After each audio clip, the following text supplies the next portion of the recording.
আসসালামু আলাইকুম। কেমন আছেন সবাই? আলহামদুলিল্লাহ, আমিও ভালো আছি। আজকে আমি বানাবো ডিম সবজির নাস্তা। তার জন্য প্রথমে আমি বাঁধাকপি কুচি করে নিয়েছি 1 কাপ, মাঝারি সাইজের একটা আলু, একটা পটল কুচি করে নিয়েছি এবং সবগুলো উপকরণ একসাথে ভাপিয়ে নিব 2 মিনিট। 2 মিনিট পর ঠান্ডা করে তার সাথে দিয়ে দেব পেঁয়াজ কুচি 1/2 কাপ ও 4টা কাঁচামরিচ কুচি ও 1/2 চামচ লবণ অ্যাড করে নিব। তারপর আমি 3টা ডিমের সাদা অংশ একসঙ্গে মিশিয়ে নিব।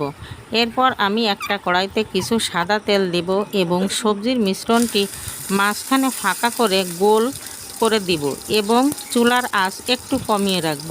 তারপর দিব ডিমের কুসুম, আলতো হাতে উল্টিয়ে দিয়ে নামিয়ে নিব মজাদার ডিম সবজির নাস্তা।